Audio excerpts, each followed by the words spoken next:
जुबैर, मेरे पास अनीला और नुमान का तलाकनामा भी है। आप इस ऑडियो को जरूर और गौर से सुनने। अगर कोई मुझसे पर्सनल लेना चाहे तो मैं आपको वो भी ऑडियो दे दूंगा। बिस्मिल्लाहिर्रहमानिर्रहीम, अस्सलाम वालेकुम। मैं हूं जुबैर अमान। नाज़रीन, अनीला और सास कत्ल केस, उस्मान हमज़ा, इनके मुतल्लिक आपने बहुत सारी वीडियोस सोशल मीडिया के ऊपर देखी हैं। लाहौर में इस वक्त ये केस ट्रेंडिंग में है। हर यूट्यूबर ज़्यादातर इसी टॉपिक के ऊपर बात कर रहा है, वीडियोस बना रहा है।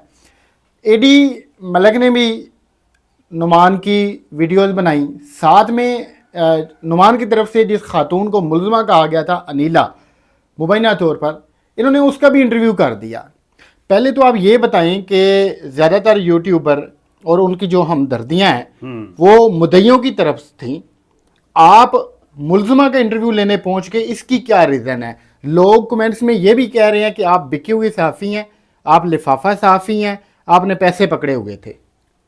जुबैर, बिल्कुल मेरी हमदर्दियाँ भी जो है ना, वो बाकी यूट्यूबर्स की तरह नुमान के साथ ही हैं, नुमान की फैमिली के साथ है।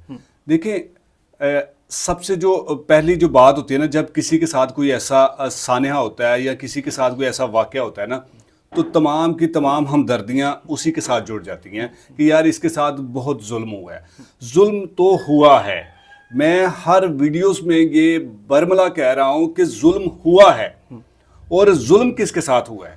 जुल्म हुआ है मकतूला अनीस बीबी के साथ। उसका क्या गुनाह था कि उसको इतनी बेदर्दी के साथ डंडे मार मार कर उसको कत्ल किया। जुबैर, मैं जब इस केस के मुतल्लिक बहुत अरसे से वीडियोस जो थी वो गर्दिश कर रही थी, क्योंकि मेरा काम जो है ना वो होता है थोड़ा सा मुख्तलिफ। मैं चाहता हूं कि मैं वो काम करूं और जो लोगों को अभी तक उसकी इंफॉर्मेशन ना मिली हो, और मेरी कोशिश भी यही होती है। मैं इस जो अनीला वाला और या नुमान वाला जो मामला था, इस पर नहीं मैं बात करना चाहता था। अब चूंकि आप जैसे दोस्तों ने कहा कि मलक साहब सब लोग इस पर जो है ना वो वीडियोस बना रहे हैं, तो आप क्यों नहीं बना रहे? तो मैंने फिर सोचा कि चलें देखते हैं, वहाँ पे चलते हैं। मैं जब जुबैर नुमान के घर गया, यकीन करें पहले तो मुझे ना समझ नहीं आ रही थी, क्योंकि मैं इस केस में एंटर हुआ ही नहीं था, और मैं वाहद शख्स हूँ जो इस केस में सबसे एंड पे गया था, और फिर उसके बाद क्या हुआ आपके सामने ही है। मैं जब वहाँ पर जाता हूँ, उनके घर जाता हूँ, मुझे बताते हैं कि इस वाले कमरे में छत देखे। मैं छत देखे ना जुबैर, मैं तकरीबन 2 माह बाद उनके घर गया था। वकूए के 2 माह से कुछ दिन ज़्यादा ही हो गए होंगे। मेरा जो दिमाग था ना वो फट रहा था। जो स्मेल अभी भी ब्लड की वहाँ उनके रूम में थी, तो सोचे तब क्या हालात होंगे। मुझे 2 माह बाद मेरा सर चकरा गया। मैंने इंटरव्यू किए, मुझे सवालों की भी समझ ना आए कि मैं क्या सवाल करूँ क्या ना करूँ।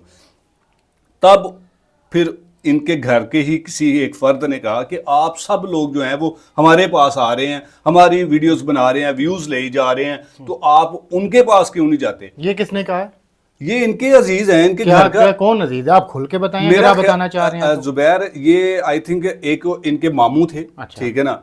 उन्होंने कहा कि आप सब लोग हमारे पास आ रहे हैं, और नुमान ने खुद भी कहा कि जी हमें तो कोई आपकी वीडियो से जो है ना कोई फायदा नहीं हो रहा। तो नंबर भी आपने अनीला का उन्हीं से लिया है, ये जिस मामले का जिक्र कर रहे हैं? जुबैर, मेरे पास सारे एविडेंस हैं कि अच्छा। मुझे नंबर किसने दिया, वो भी सबूत है आपके पास? वो भी मेरे पास सब कुछ है, सबूत भी अच्छा। है। लेकिन वो खैर वो आगे चल के बात करेंगे।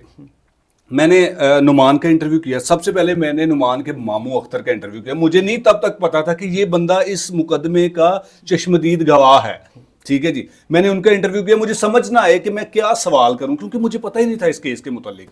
खैर, मैंने जो कुछ वीडियोस देखी थी थोड़ी थोड़ी, वो मैंने उससे को मिलते जुलते सवाल किए, और फिर तब तक मेरे अंदर भी वही इनकरेज था और वही लहजा था जो मुल्ज़मान के साथ होता है और होना भी चाहिए, ठीक है जी।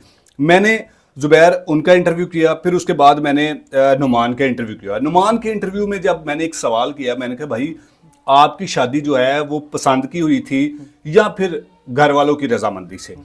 तो नुमान ने कहा कि मैं ये जो मेरी बीवी अनीला है, मुबैना मुल्ज़मा, ये मुझे पसंद करती थी कई सालों से, और मैं किसी और को पसंद करता था।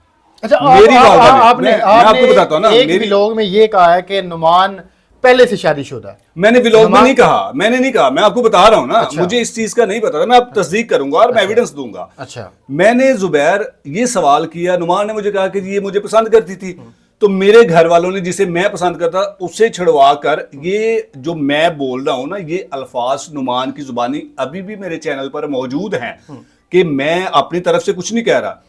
तो उसने कहा कि मेरी वालदा ने इधर मेरी शादी करवा दी, वट एवर, जिस तरह भी शादी हुई, इनकी पसंद की हुई या नहीं हुई भी।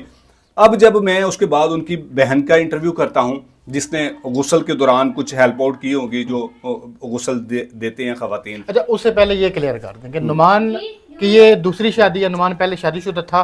बिल्कुल। अब देखें, मैंने जब इंटरव्यू अनीला का किया तो उन्होंने कहा कि नुमान तो ऑलरेडी पहले से शादीशुदा था। अब जब अनीला का इंटरव्यू सामने आता है, मैं नुमान के घर दोबारा जाता हूं, नुमान से सिर्फ मैं इतना पूछता हूं कि नुमान भाई आपकी पहले से शादी हुई है? तो नुमान अपने बेड पर लेटा हुआ था। जब मेरे अल्फाज वो सुनता है तो अचानक से उसको शॉक लगता है और उठ के बैठ जाता है। इस चीज का आपके पास क्या सबूत है कि नुमान पहले से शादीशुदा था या फिर उसने डिवोर्स दी हुई है? कोई है सबूत आपके पास? मेरे पास नुमान का तलाकनामा भी है और जिस लड़की के साथ नुमान की पहले शादी हुई थी, अब अभी तक जो इनके खैर ख्वाह हैं, जो लोगों को ये बता रहे हैं कि एडी बिका हुआ है, एडी झूठ बोल रहा है, एडी ने ना तो आज तक कभी किसी के लिए झूठ बोला है, ना किसी को एडी बचाने की कोशिश कर रहा है, ना एडी किसी को सपोर्ट कर रहा है। एडी वही बात कर रहा है जो फैक्ट है, जो केस में नजर आ रहा है, एडी उसी के मुतालिक बात कर रहा है। जुबैर, मेरे पास अनीला और नुमान का तलाकनामा भी है। आप सोचेंगे कि ये आप कैसी बात कर रहे हैं कि अनीला और नुमान का तलाकनामा है? बिल्कुल, ये तो अभी जाहिर बात है, इनके तो अभी मामला चल रहे हैं ना, इनकी तो नहीं डिवोर्स हुई। तो भाई वो अनीला एक और है जिसको नुमान ने 2022 में डिवोर्स दे दी है। अच्छा, उस खातून का भी नाम अनीला था? बिल्कुल। ये नुमान साहब ने अपने किसी भी चहेते यूट्यूबर को नहीं बताया कि मैंने अगर किसी लड़की को डिवोर्स दी है तो उसका भी खुशकिस्मती से नाम अनीला ही था। अब मैं ये ऑब्जर्व कर रहा हूं, जो मुझे लग रहा है कि ये अनीला तो फंसा दी गई, या अनीला ने इसने साजिश बना के कत्ल के मुकदमे में फंस गई। मेरी मैं जो कह रहा हूं कि वो जो अनीला साहब बीवी थी उसकी, वो खुशकिस्मत हुई, वरना आज वो अनीला भी शायद इसी 302 के मामले में फंस जाती है। अल्लाह ना करे मैं कि किसी की भी बहन बेटी ऐसे हाँ, मामले बिल्कुल। में फंसे। अब अच्छा, एक मेरे ज़हन में अभी सवाल आ रहा है, मैं आपको रोक रहा हूँ, माजरत। ऑडियो का बड़ा जिक्र हो रहा है कि जी कोई शाहिद साहब की ऑडियो भी है आपके पास, है तो किस किस्म की है? उस ऑडियो में क्या है ऐसा? जुबैर, मैं बिल्कुल, ये राइट है, लोगों का हक है, और शाहिद साहब पर बड़ी तनकीद हो रही है, और मैं नहीं जानता हूं कि शाहिद कौन था कौन है। मैंने शाहिद का नाम अनीला की जुबानी, अनीला के भाई की जुबानी सुना, और फिर उसके बाद मैं नहीं उसका इंटरव्यू कर सका, क्योंकि मुझे, जब मैं उनके पास गया था तो मुझे उन्होंने कहा था कि शाहिद साहब जो है ना वो गांव चले गए हैं। अब वल्लाह आलम शाहिद साहब गांव गए थे या कहाँ पे थे, ये शाहिद साहब को पता होगा या नुमान को पता होगा। और फिर जब ये सारा वाकया सामने आ जाता है, जुबैर देखें, ऑडियो जो है ना, जो ऑडियो का आपने सवाल किया, इस ऑडियो को जब आप लोग सुनेंगे, आपके देखने वाले सुनेंगे, मेरे देखने वाले सुनेंगे, मुझ पर जो तनकीद कर रहे हैं, मैं उनसे गुजारिश करूंगा, आपने हमजा अनीला की रिकॉर्डिंग सुनी, वो रिकॉर्डिंग थी, प्लानिंग होती है। अब हम आपस में दो लोग बैठे हैं या हम फोन कॉल पर करेंगे ना किसी के साथ कोई डिस्कशन कि जी जुबैर साहब आपने इतने बजे मेरे पास आना, आगे हम वहां जाएंगे, ये होती है प्लानिंग। अब मैं और जुबैर बैठकर डिस्कशन कर रहे हैं और एक थर्ड पर्सन जो है वो बैठकर हमारी रिकॉर्डिंग कर रहा है और उकसा रहा है जुबैर को मेरे खिलाफ या मुझे किसी और के खिलाफ उकसा रहा है। ये होती है चीटिंग और ये होती है प्लानिंग। और प्लानिंग किसकी होती है? ये थर्ड पर्सन की होती है जिसने फायदा पहुंचाना होता है और किसी को इन्वॉल्व करवाना होता है।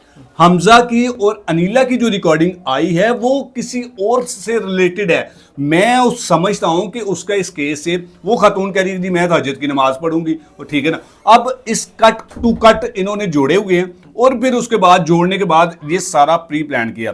ये तो वो ऑडियो होगी ना, ये जो शाहिद की ऑडियो का जिक्र हो रहा है, इसमें क्या है? ये ऑडियो जुबैर मैं शाहिद की ऑडियो प्ले करूंगा, लोगों को सुनवाऊंगा भी, और लोग अगर चाहें, अगर मुझसे नुमान भाई भी कहें मेरी हमदर्दियां नुमान के साथ है, नुमान के साथ ज्यादती हुई है, वो भी चाहें तो मैं उनको भी ये ऑडियो सेंड करूंगा। लेकिन जुल्म हुआ, देखिए लेकिन एक बच्चा लेकिन है, उसकी वालदा मैं जुबैर ये प्ले करना चाहता हूं और मैं ये लोगों को सुनवाना चाहता हूं कि ये ऑडियो है क्या। अब आप लोगों ने इस ऑडियो को गौर से सुनना है। प्लीज आपसे दोबारा गुजारिश करूंगा कि आपने इस ऑडियो को जरूर और गौर से सुनना है। अगर कोई मुझसे पर्सनल लेना चाहे तो मैं आपको वो भी ऑडियो दे दूंगा। तो ये प्ले करते हैं, मेरे पास और भी 2 लोगों की ऑडियोज हैं। उस्मान ਇਹਨਾਂ ਨੂੰ ਰਿਸ਼ਤਾ ਕੀ ਦੱਸਿਆ ਮੇਰਾ ਇਹਨਾਂ ਨਾਲ, ਕਿਉਂਕਿ ਦੇਵਰ ਨੇ ਦੱਸਿਆ, ਮੈਂ ਵੀ ਕਿਉਂਕਿ ਬੀਬੀ ਦਾ ਸ਼ੋਅ ਨਹੀਂ ਕਰਾਣਾ ਫਿਲਹਾਲ, ਤੇ ਤੂੰ ਕੀ ਦੱਸਿਆ ਮੈਨੂੰ ਜ਼ਰਾ ਫੌਰਨ ਦੱਸ। ये एक बार मैं दोबारा प्ले करता हूं ताकि आपको इसकी डिटेल से समझ आ जाए। ਉਸਮਾਨ ਇਹਨਾਂ ਨੂੰ ਰਿਸ਼ਤਾ ਕੀ ਦੱਸਿਆ ਮੇਰਾ ਇਹਨਾਂ ਨਾਲ, ਕਿਉਂਕਿ ਦੇਵਰ ਨੇ ਦੱਸਿਆ, ਮੈਂ ਵੀ ਕਿਉਂਕਿ ਬੀਬੀ ਦਾ ਸ਼ੋਅ ਨਹੀਂ ਕਰਾਣਾ ਫਿਲਹਾਲ, ਤੇ ਤੂੰ ਕੀ ਦੱਸਿਆ ਮੈਨੂੰ ਜ਼ਰਾ ਫੌਰਨ ਦੱਸ। अब जुबैर भाई मुझे बताएं कि ये जो जिसकी भी ऑडियो है अब समझ आ गई होगी कि शाहिद साहब किसको कौन सा रिश्ता छुपाने की कोशिश कर रहे हैं। मैं भी यही सवाल करने लगा था कि ये रिश्ता छुपाने की क्या रीज़न है। हालांकि जो हमें पता चला या बताया गया है, ये खातून शाहिद की बीवी थे। अब यहाँ पर वो कह रहे हैं कि देवर शो करवाया, मैंने भी यही करवाया, तो क्या रीज़न है इसके पीछे, क्यों ऐसा किया? जुबैर मैं अब बड़ा आपके सवाल का ना बड़ा तल्ख लहजे में जवाब देने वाला हूँ। मेरी गुज़श्ता रोज़ एक पुलिस के इसी थाने के एक ऑफिसर से मेरी बात होती है और फिर मैं उससे बात ये पूछता हूँ कि ये जो सारा जुल्म हुआ है यार, आपको इस बारे में कानो कानी खबर नहीं हुई? तो उस बंदे का आगे से पता क्या कहना था? उसने कहा था कि एडी भाई ये जो मुद्दई मुकदमा है इसके पास सारा कुछ है। मुद्दई मुकदमा ने या मुद्दई मुकदमा के साथ कुछ जो करैक्टर्स हैं इन लोगों ने फिर प्लान किया कि हमने इस कत्ल को किस तरह से रंग देना है, किसको इन्वॉल्व करना है, किसको बचाना है, किसको फंसाना है। ये सारी की सारी प्लानिंग है और प्लानिंग के तहत ये सारा मुकदमा दर्ज होता है। ये थाना इस्लामपुरा के एक सीनियर किस्म के जो ऑफिसर हैं उन्होंने मुझे बताया। फिर मैंने उनसे सवाल किया, मैंने कहा यार मुझे बता दे सिर्फ जो है अनीला का हमजा या उस्मान के साथ नाजायज ताल्लुक था, मुल्जमान ने इतराफ़ जुर्म किया है, इसके मुतालिक। तो उसने हल्फन कहा था मुझे, उसने कहा था कि मलक साहब मैंने भी अपनी कब्र में जाना है, आपने भी अपनी कब्र में जाना है, मुझे क्यों ज़रूरत है झूठ बोलने की। उसने कहा कि दोनों मुल्जमान ने हवालात में इस जुर्म को तस्लीम करने से हल्फन इनकार किया कि हम दोनों का इस मुल्जमा के साथ किसी किस्म का कोई नाजायज रिश्ता नहीं था। अब देखें मैं आपको बताता हूं ज़ुबैर साहब, जब इस तरह का कोई मामला हो जाता है ना तो सबसे पहले जिनके साथ कोई जाती रंजिश होती है उनको कुरेदा जाता है। फिर उसके बाद देखते हैं कि यार मकतूला या मकतूल का कोई ऐसा रिलेटिव तो नहीं जो इसके साथ कोई सौतेला रिश्ता हो, उसको देखते हैं। अब इस मर्डर में एक सौतेला बेटा और एक दूसरा शोहर, ये दो जो करैक्टर हैं। अब इसमें सौतेला बेटा तो नामजद करवा दिया, अब सौतेले बेटे के मुतल्लिक जो कुछ बताया जा रहा है मेरे पास उसकी भी 2 ऑडियोज हैं, वो हम अगली वीडियो में बताएंगे। जुबैर भाई जो शाहिद साहब हैं उसका इस ऑडियो को सुनने के बाद मजीद किरदार मशकूक हो जाता है। शाहिद साहब को खुद ही जाके इन्वेस्टिगेशन के हवाले करना चाहिए और उन्हें कहना चाहिए कि मैं तफ्तीश के लिए हाजिर हूं, मुझ पर उंगलियां उठाई जा रही हैं क्योंकि कत्ल हुआ है। इस कत्ल में अगर अनीला गुनहगार है, उसका जितना भी रोल है इस कत्ल केस में, उसको उसकी उतनी सजा दी जाए, बल्कि उससे बढ़कर दी जाए, ताकि आइंदा कोई और खातून किसी इस तरह की कोई प्लानिंग में मुलव्विस ना हो सके।